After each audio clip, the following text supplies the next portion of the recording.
we do have fishing poles that check out here at the library. As far as how to use the fishing poles, that's what Andy is here to talk to us about today. I'm happy to give you info on how to get a library card and how to check them out. Do I know how to fish? No, that's why he's here.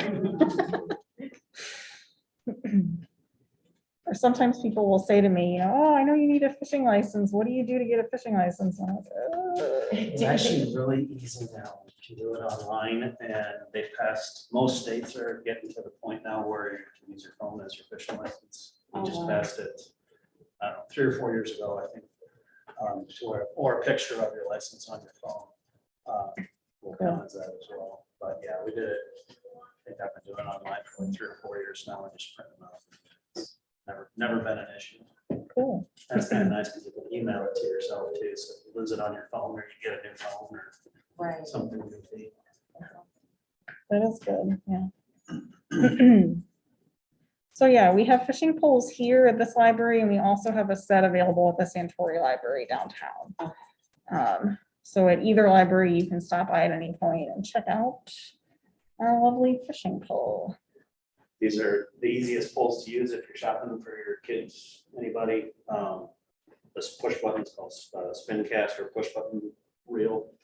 It's going to be the easier ones to use. All right.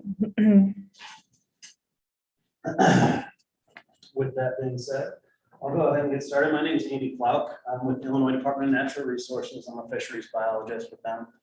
I've been here since 2011. I have McHenry, Kane, and DuPage counties, and with the retirement of my coworker, I also now have Lake and Cook counties. So I've kind of the entire northern corner of Illinois. A little bit of extra work, but that's okay. So today we're going to talk a little bit about equipment to start with, locations, some of which are very close to here actually, species of local fish that are common among local anglers, and then just a little bit about regulations. Fishing poles, like I said, these are the loaner program poles. Spin cast, rod, push button, right, whatever you want to call them. Really simple to operate. I should put it away here. But when you push down, it's going to release what's called the bail, and it's going to let that out. Timing is where you're going to go from here, let go when you're pointing at about a 1 o'clock position. So there's multiple rigs. These are the easiest to use. If you're going to be teaching little kids how to fish, single hooks are the way to go, just so you're not getting hooked on stuff. You're also going to have a variety of lures and tackles. I'll talk a little bit more about this on the next slide, but clearance aisles are a great place to go at the end of the summertime because you can pick up a lot of stuff for really cheap. You're going to need a tackle box of some sort or a bag to put your stuff in. Polarized sunglasses are really nice to have if you're going to be around the water all the time. Polarized takes the glare off of it and allows you to see into the water. If you have an amber or brown lens, that helps out a lot if you're fishing really clear water, really tan colored lenses. Taking the kid fishing, snacks, obviously number one thing. I don't leave the house without snacks. You can also get some waders for if you're going to walk through colder water.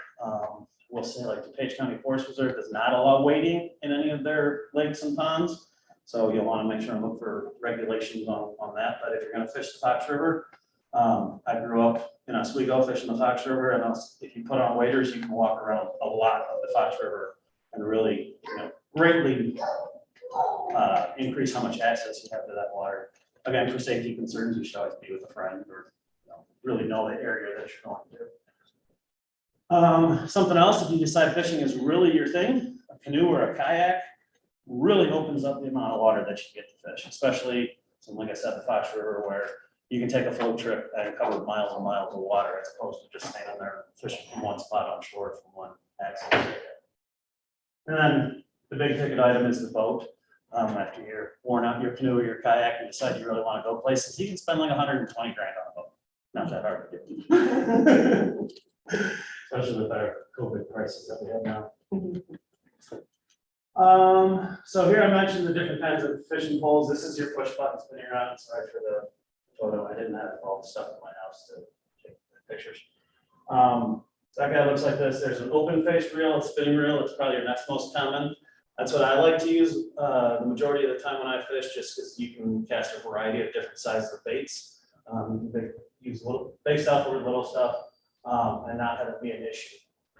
Fly rod, I'm dating myself now, but if you've seen the movie A River Runs Through It, it's a really cool story about two brothers that fly fish for trout. That sold a lot of fly rods and reels, myself included. Fly fishing is a little more purist, a little more minimal. You're using the weight of the line to toss the lure instead of the actual weight of the bait, which you use with these other types. Most popular for trout. A lot of people get into it for smallmouth bass here as well, which we'll talk a little bit more about. And then bait casting reel. These are usually they're also called an open face reel, and sometimes used for heavier baits, used for cranking in larger fish. Guys use these on Lake Michigan for the salmon that get 30 and 40 pounds. A lot of musky fishermen and cat fishermen that are using very large baits as well as catching very large fish. So just kind of a gambit there. There's a couple other ones too, but that's your most popular types of fishing poles. Okay, get into baits and tackle like we talked about earlier. Live bait, best way to catch fish in my opinion. You get some minnows or worms. Again, you can use anything from little tiny baits to guys use suckers this big up on the fox chain to try and catch muskies, which is kind of interesting. There is the problem with getting the live bait. There's not always a bait store close by to where you're going. That's you got to kind of plan out ahead where you're going to get bait if you're going to rely on fishing with bait.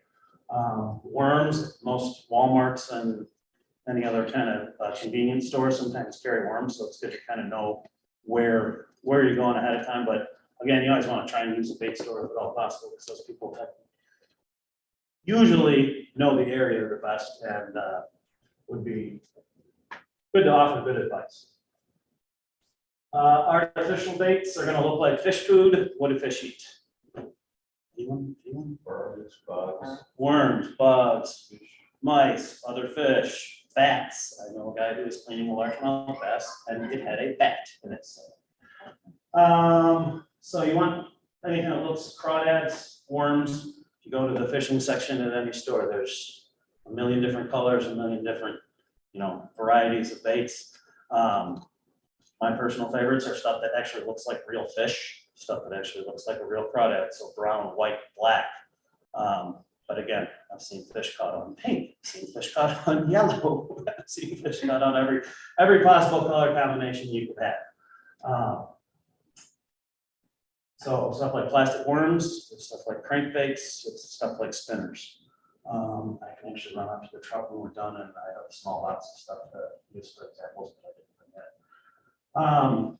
Some things that don't look at all like a fish, but just have a flashing blade on them, called spinners or spinner baits. That flash that the blade gives off makes a reaction strike for some fish, and they'll sometimes hit the blade and miss the hook, but that works as well. Flies, like I mentioned with fly fishing, there's an art to tying dry flies that people use, and some people find it very therapeutic. I tried doing that and I couldn't get into it. But that's just me. There are dry flies versus wet flies. Dry flies float on the surface and a wet fly will sink. Again, unless you're really going to get into that, you can teach a whole hour class on just fly fishing in general. So it's kind of a different thing, and I'm not going to teach that class. Locations. Right now, we're sitting about a couple hundred yards from a Fox Valley Park District lake called Lake Wabansie. If you follow this creek and go right down through here, it actually connects up to, I think I'm pointing in the right direction. You get confused when I go and go. The lake is that way, yeah. So there's Wabansie Lake is right down here. These are Fox Valley Park Districts. If you go on Fox Valley Park District's website, they have a list of all their neighborhood lakes and ponds. I want to say 9. So Fox Valley Park District is our closest one that I work with to our physical location here. We also have some Kane County Forest Preserve lakes. There's another one of those that's very close by. DuPage County has 30 different lakes and ponds, which I'll show you a little map of that here in a second. And then your two rivers that we have close by here are the Fox River and the DuPage River. Both of those are really good for smallmouth bass. It's become really popular in the last 15 or 20 years. We also have some city parks and private ponds. One thing I will mention with the private pond is you really want to make sure you have permission to fish this pond that's sitting at the edge of your street, because if you're not the owner of that pond, they can kick you off or call the police for trespassing. So I always like to throw that in there. Where is this beautiful location? Anybody know? That is the Fox River, Lower Fox down by Wedge. People don't know that we have this beautiful waterway right in our backyard. That's 35 miles from here. There's a canoe service down there. Actually, a couple of canoe services where they will, you go and park at the service, they drive you up in a bus and let you float back down to them. Ayers Landing and C&M Canoe Rental are the two that I know. I'm not endorsing either one because I can't, but they're both great. So that's a beautiful place for a day trip around here. It's one of my favorite places to go fishing. So, and as I mentioned, we are right here. This creek that goes along here is dammed up into what's called Invasive Lake. There's also Spring Lake up there. If you follow that creek up, that's along McCoy Drive. There's one on either side. There's one back in this neighborhood called Cheshire Pond or Cheshire Lake. That's a really nice little pond that I never see anybody fish when I go there. And the Patterson Lake is at this forest. That's Kane County's Forest Preserves. So those are all within a couple of miles from sitting right here. So if you live close by, you have a place to at least try out fishing or find out some bigger stuff. Actually caught a largemouth bass that was just over, it's just over 5 pounds in Patterson Lake, less than percent of it. So there's decent fishing close by. People don't think that the fishing in the suburbs is great, but there's actually some really nice fish to be caught. This is a page out of DuPage County's book. As you'll see, they're spread out all throughout the county. Some of these are quite close. This is Blackwell Forest Reserve. Yeah, Blackwell Forest Reserve, right off of 56 Butterfield Road. That's close by. There's 3 ponds there. Really nice facility. Lots other stuff to do, playgrounds and stuff for the kids and whatnot, picnic tables and all that. As well as a variety of other places. You can download that on their website. Let's say it's like DuPageForest.com. I'll just Google it. Fishing. Okay. Anybody have any questions about fishing locations around here before we move on? Anybody know what kind of fish that is? The bluegill? That is bluegill. That is actually our state fish. So I want to talk a little bit about the different kinds of fish we have around here. I'm going to talk about largemouth bass. So not only is it the most popular fish in America, it's been stocked all over the world. It was, at least one point, listed as the most invasive animal on the planet because they're very successful in what they do, which is eat, grow fast, have babies. That in the cycle of animals is typically what they're trying to do. You can throw these guys in a pond as long as it doesn't freeze solid over the summertime, they will last and they will spawn at the age of 2 or 3, depending on where you're at.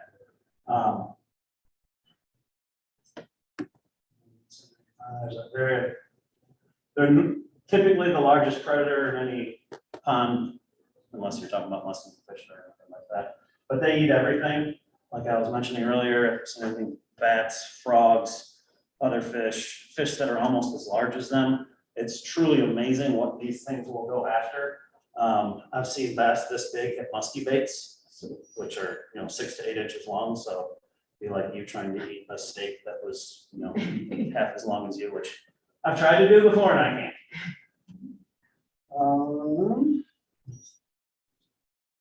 Bluegill, again, these guys are found almost everywhere. Like I said, this is our state fish. These guys are really easy to catch. So small hook, small piece of worm, toss it just by the weeds. You don't have to cast out to the middle of the lake, as most people think. You want to find that weed line. And you can catch these things all day. One thing I will say, make sure when you're fishing for any fish in general, is to bring some sort of a pliers with. These guys have very small mouths, and if that hook gets in there any which way but the perfect way, they're kind of difficult to get out. So you want to definitely make sure you bring up pliers. And these guys are tasty. I eat a lot of fish. Pretty easy to clean. They don't look that big, but a fish that big, you get a nice 2-bite fillet off of. So there's something else to think about. For further on down the line, catfish are always fun. This one right here was the Missouri state record for a little while. It's a 128-pound catfish. Not all catfish get that big. This one right here is our most common catfish. This one's called the channel catfish. This is the one we have around here in our lakes and streams, at least most commonly. These guys will get, let's say 10 pounds is a pretty big channel cat. They fight really hard. Again, they're raised for food fish in a lot of aquaculture operations down south, so they're good to eat as well.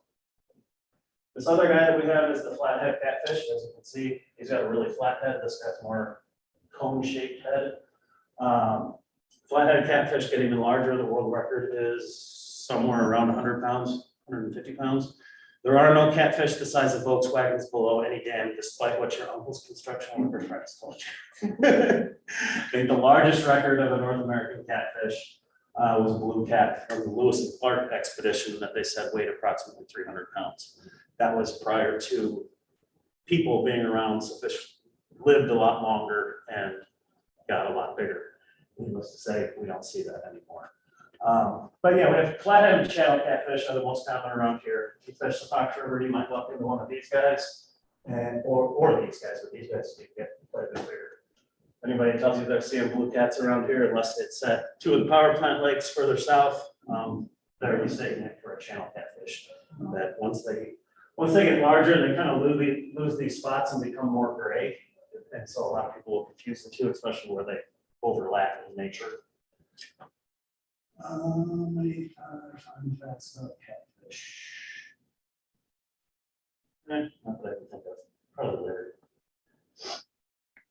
Smallmouth bass. This is my favorite fish, at least to fish for around here. These guys are very common and most streams around here. So like I mentioned before, the DuPage River, Fox River, any of your streams that feed into those rivers. The Kankakee River, if you go further south, those are all really good smallmouth streams. These fish fight very hard.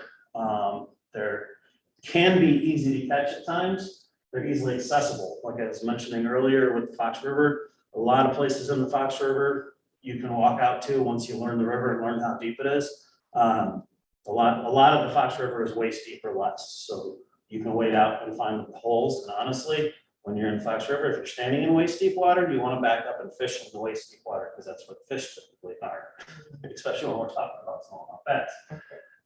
So you don't need a big boat for that. As I was mentioning earlier, that canoe service or one like it, that's a great way to go and target smallmouth bass or channel catfish from the previous slide.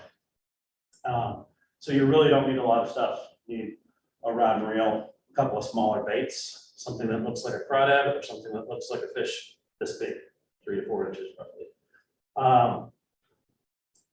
So that's typically for smallmouth bass, we're looking at the Fox River, the DuPage River, the Kishwaukee River, if you're ever out south, west of here, out by DeKalb. The Kishwaukee River is a nice, neat little creek, almost that has a big smallmouth population. The Apple River also that's even further west, and out by Galena. It's another nice day trip if you ever want to go up there. It's a really nice, clear stream with rocky canyon walls and whatnot. And of course, Lake Michigan, our state record smallmouth was just broken out of Lake Michigan in 2019, I think. And that fish was like 7.5 pounds. I get my numbers mixed up a little bit, but so we have pretty decent smallmouth access to smallmouth fishing within, arguably your back door, depending on where you live around here. Another popular sport fish around here is the muskie. Muskie get huge. Our state record fish is 36, 37 pounds right now, but it can be broken at any given time. We know that there are larger ones swimming around here. The Fox Chain is a very popular musky destination. People actually travel to Illinois for that, amazingly enough. These fish get huge, so we put a 48-inch minimum length limit on them so that people don't keep them when they're small. We want them to get big, so it takes them about 12 years to get that big. So we tell people when you're stocking muskie in a lake, you're actually stocking them for people 10 years from now because you're going to be seeing them, this big as they grow up. When you say stocking, what do you mean? So stocking fish, these guys don't really reproduce naturally. That's a good question. I should have mentioned that. So bass and bluegill and catfish tend to reproduce just fine in nature. These guys, since they're not in their native habitat, they're native to the Fox Chain, but they're stocked in a lot of places, meaning we'll go out in the springtime, we'll net some fish up with our trap nets, we take them to a hatchery, they take the males and the females, put them together, and then we'll end up with a bunch of fry. They raise up the fry with no predators in ponds that just have musky in them, or walleye, or whatever else we were talking about. And they stock them, so muskies get stocked at about 8 to 12 inches later on in the summertime. They're difficult to raise because at different grow rates, they actually start trying to eat one another. So you actually have to separate them as you're raising them up, and they'll start feeding on minnows when they're about, I want to say 5 to 6 inches. So these guys have a big mouth, as you can see right here. That's quite the big opening for larger fish. We use these to control shad and in the Fox Chain of Lakes. Gizzard shad are very abundant fish that tend to die off a lot in the wintertime. So the more shad that end up as a muskie, there's less that are going to wash up on the shore somewhere. These guys do get a little bit pricey to fish for because you can't just use this little guy to try and catch a muskie. Not saying you couldn't catch a muskie on this, but you're going to need something with a lot more backbone and heavier line and whatnot, just because they do have teeth. This is the first fish that I mentioned that actually has visible teeth. The other fish just have little tiny patches of teeth that are very small, and you can put your hand on that. It won't poke into you, whereas these guys will poke into you. So you do need a little bit better gear for trying to catch these guys. You want a big landing net because trying to get one of these guys either to shore or the boat without a net is very difficult. And you got to really be careful when you're handling them so that this large fish, that fish on the bottom was 43 inches long, about 25 pounds. They're very strong. So you've played them to the boat, you get them in the boat, you want to grab them, get that hook out, snap your picture, and get it back in the water as soon as possible. And as soon as you pick it up like this, it's going to want to flop and then it's flop around the boat, messing itself up. So you want to be careful with them because these are, like I said before, you want to have a 48-inch length limit on a lot of these. So you want them to get big. It's considered a trophy. It's not, fish that you put in bait. Yeah. That matter. So yeah, it's a good question about the size. Some close by musky locations. The Fox Chain, as I mentioned before, Bussey's a little bit farther away from here than some of the other places that we've talked about. Bussey's right up by O'Hare off of 90. It's actually a Cook County Forest Reserve. Mallard Lake is probably the closest place you can go and target muskies right now. Mallard is on that DuPage County map that I showed you. That's over in Hanover Park. We started stocking muskie there in Mallard in 2009. So those fish are getting pretty big. We've seen some 47s and 48-inch fish there as well. Pierce Lake, which is out of Rock Cut State Park. Three Oaks and Crystal Lake is another one that's close by. Sewell, Chaminade, Ivy, and the Fox River. That's the funny thing about these guys is when you stock them. So the Fox River, the Fox Chain is the headwaters of the Fox River. So the Fox River in Aurora here is the same river that's flowing out of here. Back about, well, they started stocking muskie in the early 80s. And about 10 years later, they started showing up in the Fox River because these fish will just kind of follow the current. Once they get some rain, they go over a dam, they go over another dam, and now we see muskies all up and down the Fox River, which is kind of cool.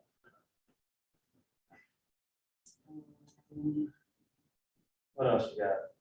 Walleye. People don't think of Illinois as a walleye destination at all, but we actually have one of the best walleye fisheries in the Midwest, we'll call it, not being compared to Canada.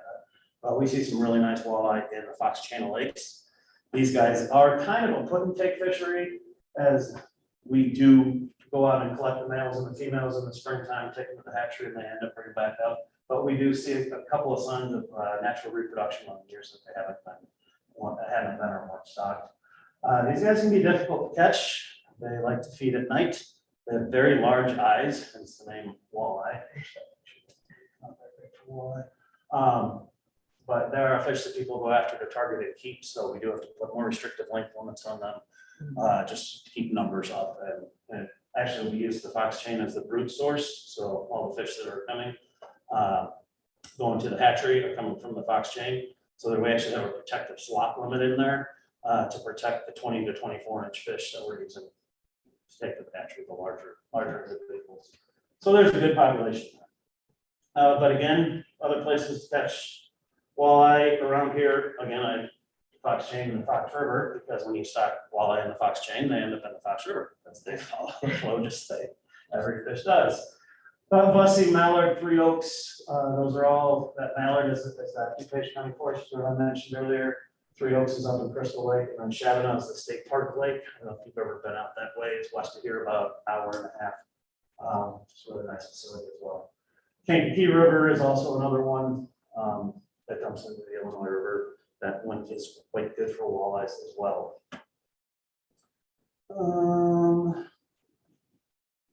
Largemouth bass. That is an 8-pound largemouth.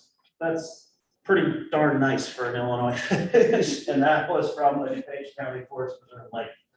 I'm not going to read you the whole list of DuPage County Forest Preserves, but just about every one of those lakes that they manage has nice bass in it. This guy is actually called, it's called Mud Lake at East Branch Forest Preserve. So you can actually see the tollway. If I was turn the camera around and look, you can actually see the tollway from this location. So these, urban fish do still get big. Just a couple other ones we can mention here. Jericho Lake is over on the west side of Aurora, just west of Orchard Road at Jericho Road. That one we see some really nice largemouth bass from over the years. Patterson Lake, that one I mentioned earlier, that one's just up McCoy Drive from here. You see some really nice fish there. There's a Kane County lake called Grunwald Lake as well. You can on Kane County Forest Preserve's website, and they have some lake maps and other stuff as well, other fishing related items. We also have Pierce Lake. Whenever I made this presentation, I had actually just talked to the biologist that sampled there. He said it was one of the best lakes that he has around. So I put that on there, even though that Pierce Lake is about 2.5 hours from here. What do we got? Regulations. I don't have the up-to-date regulation book because our shipment went to the wrong part, which is really bad. But this is, you're going to want to look through this book, and I like to bring this book with me when I do this presentation, and I forgot it. But there's the first, it looks like a pretty thick book when you get it. It's probably pushing 100 pages. The part you need to read is the first 7 or 8 pages. It just has all the really basic regulations about fishing. You can only use 3 poles, or some places have a 2-pole hook and line limit. So just your basic regulations on what you can use for bait, where you can fish from and whatnot.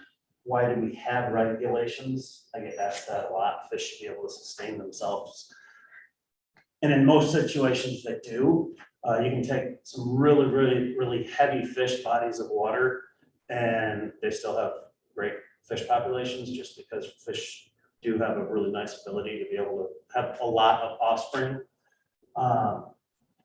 But we do also need to minimize people from taking them out too big, especially the adult fish that are the ones that are spawning at the babies. So some of the ways we regulate that are requiring fishing licenses.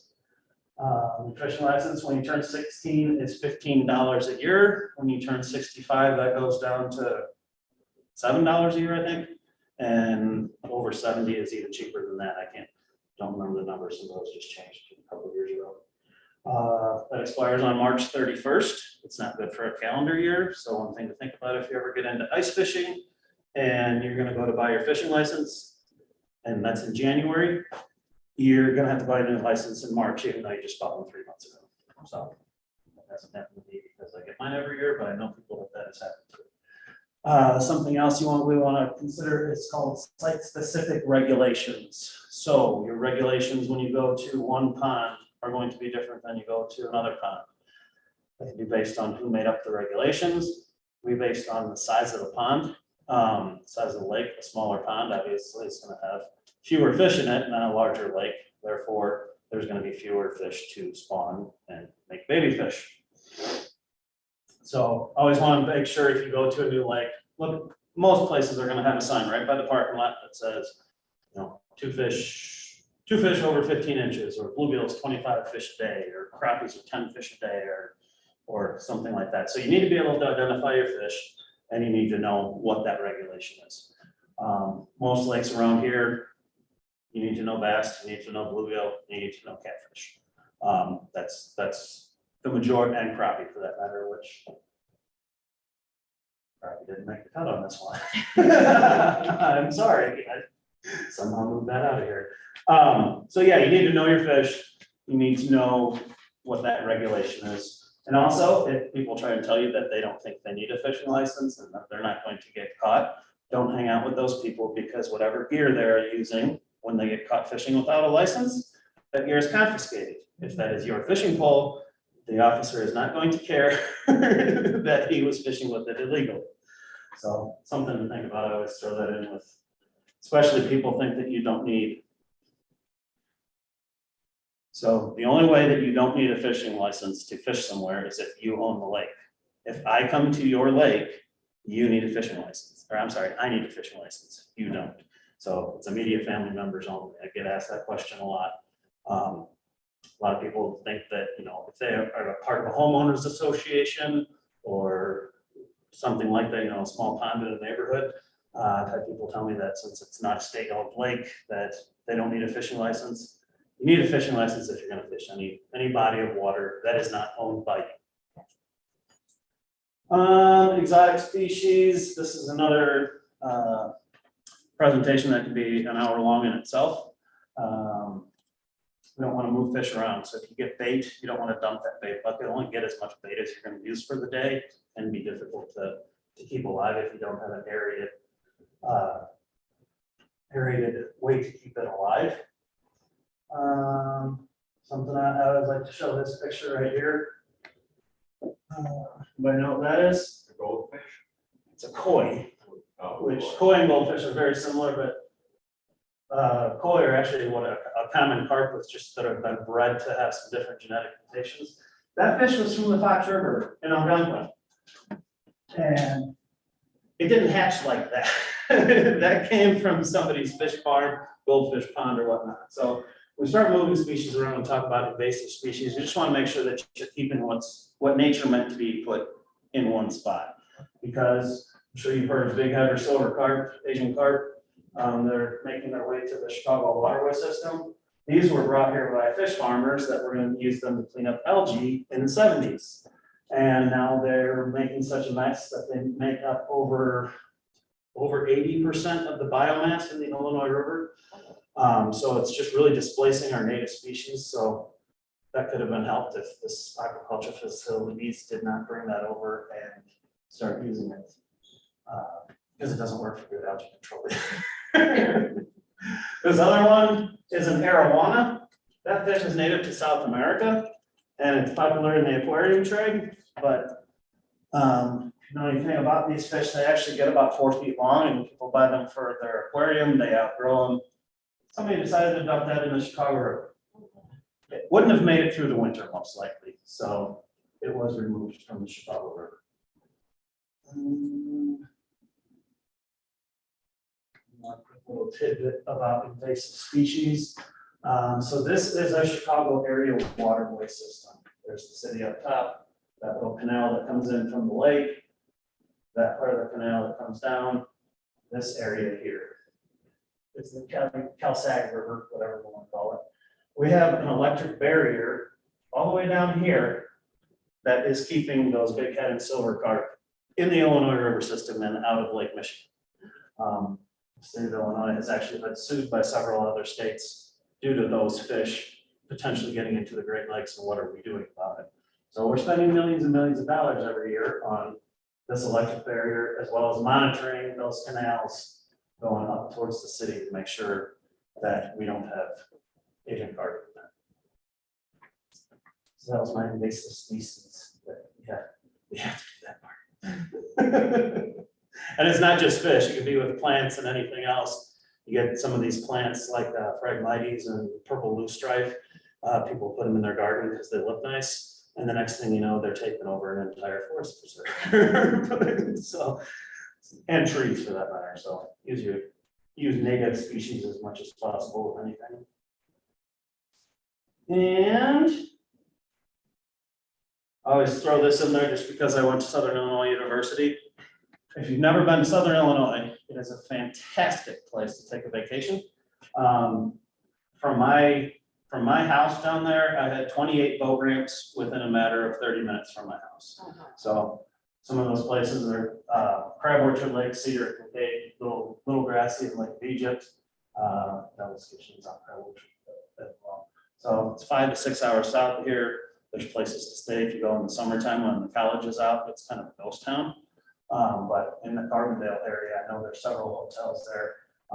And great fishing, great shore fishing too. You don't even need a boat. There's miles and miles of shore fishing down there. So I will take any questions that you may have. I kind of went through that's a little faster than what I typically do, but where are you gonna go fishing? Blackwood Forest is near me, Okay. and to get a fishing license, it's better to get online. Is that the easiest way? If you're near a bait store or a Walmart with a competent employee. That's the case, because I live by Walmart, but every time I ask somebody, oh, ask that. Yeah. You can do it on your phone. I'd recommend doing it on a computer with a printer so you can print out a hard copy. I get paranoid when I don't have a hard copy with me, but I mentioned it earlier. Illinois joined a lot of other states a few years back and saying that you can have a digital copy of your license. So if you buy it online, email it to yourself, it'll be in your email and you can just pull it up there. And our officers are gonna know if you have a license once you tell them your name. So, but they do, it is in the fishing regulation book that you need to have that license with you. So if you say it's in the car, guess what? They're gonna make you go get it out of the car. So bring it with you, put it in your tackle box, on your phone, in your wallet, wherever you want to carry it, but make sure you have it with you. It's a good question. Again, I've been doing mine online the last 3 or 4 years. I get my Illinois and Wisconsin one at the same time, and you can just, print them both, save them in your pictures or save them in your email, and that way you will always have a copy of them.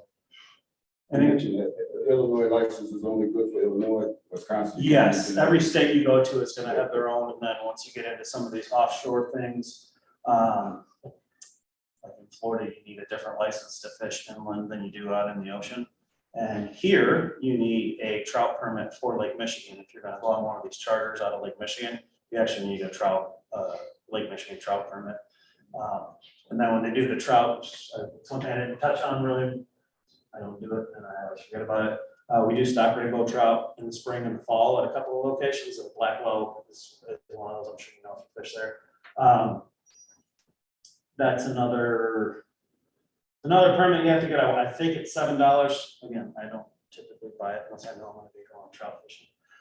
So that's a different fish around here that we stock in the spring and the fall because they can't live through the summer here, so they're kind of a put and take food fish, so to speak.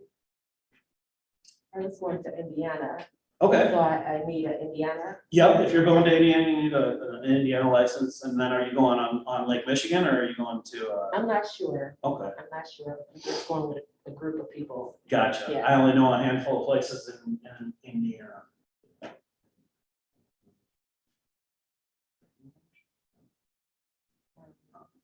I don't know. Indiana has good fishing as well. They've Okay. got some streams that actually are every bit as good as the Fox or the DuPage, like I was mentioning before. How about you? Got any This plans? is not specific to this, but I heard at one point that if there's an invasive species, can you legally take it out of there? It sounded like I was watching Brave Wilderness, there was tokay geckos, I think, I'm not sure where it was, but, You mean you take it out of there to keep or to just? well, just take it out. Yes, you Use it wanna cheap remove- or euthanize. or- So our recommendation is to not put carp back in the water. That being said, if you have a carp in your boat and you don't have a fishing license, they can write you a ticket for possessing a fish, even though you don't have a fishing pole in your boat. But that's one thing that has come up with those silver carp in general, is they jump at boat motors. And so people will have, they're not fishing, they're out boating and they have the fish in the boat and they're like, oh, let's go ahead and keep it for dinner. We haven't wrote tickets on it that I know of, but it potentially could be an issue if you don't have somebody in the boat with a fishing license. So that's something to think about. Anybody else? Anybody online?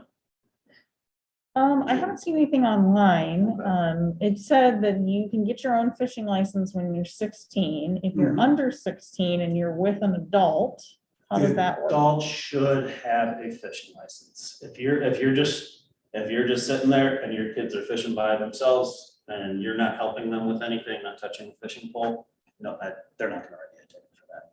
But that being said, once you start getting to that, if you wanted to keep fish, you can only have one limit's worth of fish if you have one child. So you couldn't take, unless you had a fishing license, then you couldn't have two limits of fish. Okay, so if an adult has a fishing license, it extends to their young children. Yes, and kids don't need a fishing license. If they go by themselves, like little Johnny wants to run down to the pond, down the street, go by himself.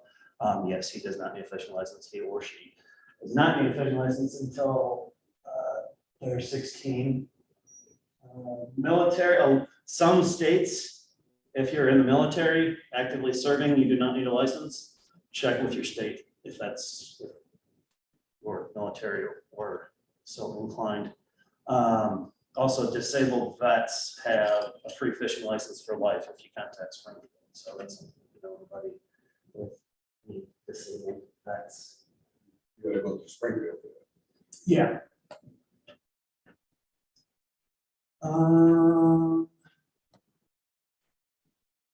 Yeah, anybody else? How long does I know that it expires March 31st, but if I get one now, It'll be good till March 31st Oh, of 2023. got it, okay, So it'll be good for an entire year. okay. So I never fished before, Okay. so what would you suggest how I learn to do that? Get yourself a rod and reel like this. Okay, Tie a hook at the end. And get a hook at the end. There's a lot of good, I didn't do a knot tutorial in here, just I didn't know how many people I was gonna have in here, so it's kind of difficult to explain fishing knots to everybody. But if you go on YouTube, there's a lot of little like diagrams on how to tie a fishing knot. okay, And the trilene knot, okay, TRILENE knot, or the Palomar knot, PLOMAR, are the two that I use and that I have found to be the easiest to work with. And then, yeah, a piece of worm, a half a night crawler, or if you buy little red wigglers, is what they call little worms in the bait industry.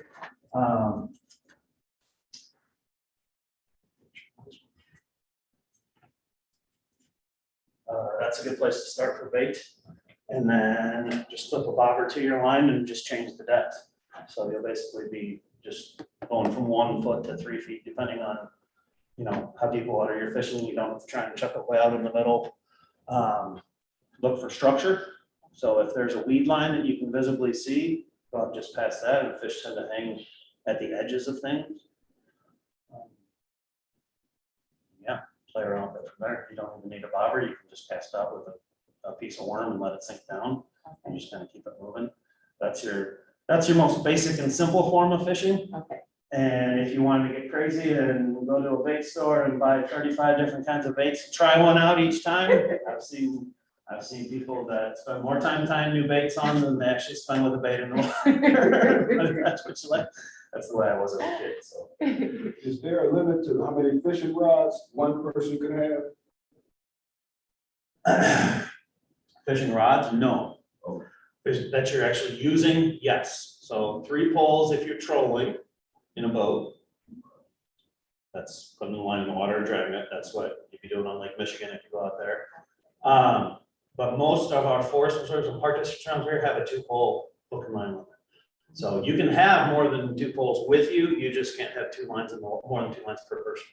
So we see that a lot with one guy out there, and he'll see 4 or 5 rods in the water, and he say, "Oh, my kids are fishing," and the kids are out throwing rods. So something you just want to be cognizant of that. And realistically, if you're actually catching fish, you can't fish with more than 1 pole. But a lot of guys will put a line out with bait and then cast a lure. And yes, that is perfectly legal.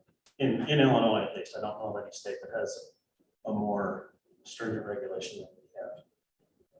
Well, fish in a handful. So. Anybody else?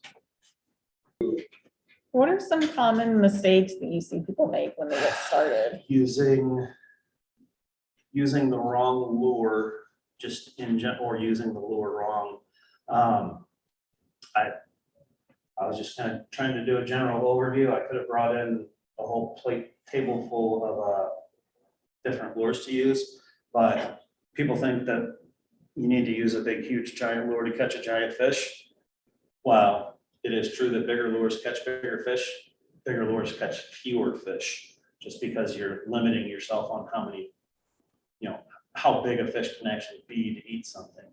So using around here, I wouldn't use anything more than like a 5-inch worm or a 5-inch crankbait. So 2 and 3. A popular bait company called Rapala, they have a 2 3/4-inch minnow. He's that big, and he looks a lot like the little minnows that you see swimming around in the river. So that's, you kind of want to mimic what's there. And people just using oversized gear in general. You see people using really, really large rods and reels and really heavy line that really limits, fish can see that line in the water. So if you're using a big glop of bait on, big heavy line, that's something else you want to kind of think about. It's, smaller is kind of better depending on what you're going for. When they say poundage of test line, that's gauged by the size of fish that I potentially going to catch. Yes. So the breaking stain is basically, if this is a 10-pound weight, you can take 10-pound line and you should be able to lift this up without breaking it until you snap it, and that's going to break your line. I don't use anything more than 10-pound unless I'm going musky fishing. I typically use 8-pound line just because I don't catch many fish over 8 pounds. And you can catch a much larger fish than 8 pounds with 8-pound test line.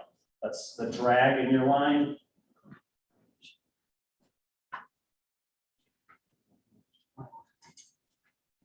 So all reels have a different kind of setting. That's called your drag, so if I'm pulling on this, nothing's coming out, right? If you loosen this little wheel,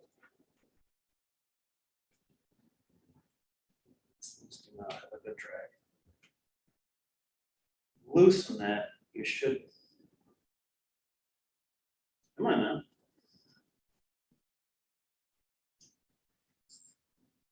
You'll start to hear that line coming out.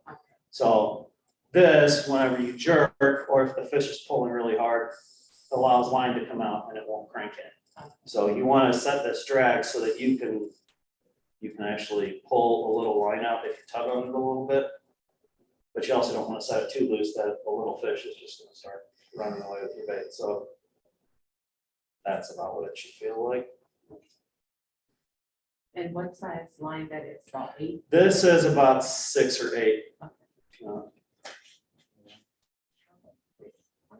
So it's thin, and I will say I'm 45 years old, and a couple of years ago, I had to get bifocals. Don't be afraid to wear bifocals when you're tying lines, because it is very difficult to see. I do like this red line. Is a lot nicer, and when you get a little bit of sunlight on it, it kind of reflects the line a little bit. People are gonna tell you, oh, the fish see it better. Fishing line is pretty invisible once it hits the water. That being said, if you're using 50-pound test bright orange line, yeah, you might see that. But yeah, they make fishing line in every different clear, green, yellow. They make some high-vis stuff for fishing at night. Like I said, I like this red stuff because it does reflect a little bit when you get some sunlight on it, just so you can see it better. But if you were to look at all the fishing poles in my basement, I'm pretty sure I have every different color of line on them. So I don't necessarily pick one or the other. Speaking of fishing at night, how does that work through areas over there? That's the difficult part with fishing at night, is finding access. The forest reserves mostly close at sunset, or 8 p.m., whatever it does. You can get on the rivers in some places where there's public access that won't kick you out. So if you have parking on, like by the Fox River, or some of the dams allow you to fish overnight. I don't get out and do it like I used to, but my brother lived on the DuPage River in Plainfield, and we used to fish over there every now and then. And I will say, I caught a smallmouth bass at 2 in the morning on a black lure. So not only was it at night, it was on a jet black plastic worm. So fish have an amazing ability to be able to see underwater, very, very low light conditions, or if they're just sensing it. Not a fish, I don't know, but. So fishing in dawn is the same as when the forest reserve's open. That's my earliest that I can. Yep. Yeah. So that just comes down to the fact of, you can call your forest preserve and complain about it. A lot of people call me and start saying that. I don't work for the forest preserve. I work for the state. We just put fish in your forest preserve. So.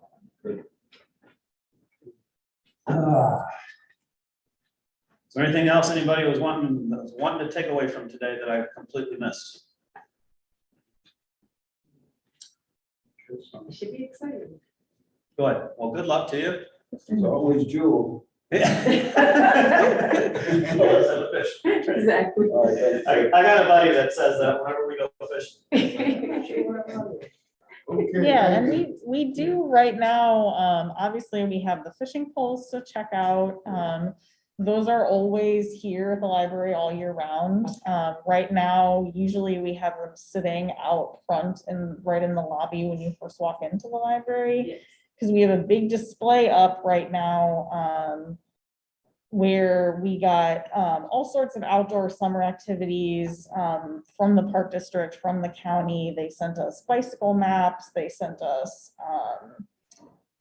like the forest preserve maps and information. So there's a big display out in the library that I would encourage you guys to check out. So we got a whole bunch of information that's free to take from the county and the forest preserve about what's Regulation outdoor book is in there too. The activities. regulation book. I don't remember if they gave us the regulation book. I'd have to check, but if we do have it, we put it out there and I might be able to drop some red book stuff, some of them down this way. yeah. If I think about it. Yeah, and if you're able to do that, that would be great. That's my email and office phone too. If you want to take that down, if you have any other questions about other stuff that came up, feel free. Yeah, and we are gonna have that display up at least through the month of June. So if you want to stop by at any point, pick up a bicycle map or any of the other stuff we've got over there. One thing the reason we do this in June is because Father's Day is in June, and most states have a free fishing weekend on Father's Day weekend. So Illinois is Friday through Sunday. You don't need a license, and a lot of states have that. Check with your state before you go there. but I'm almost positive Wisconsin might do the whole week. So that's something else to look at if you want to try a new location, plan it for that weekend. So that you don't have to buy a license. Exactly. Giving it free, try it out before you get. Yeah, exactly. All right, so, ma'am, Thank you.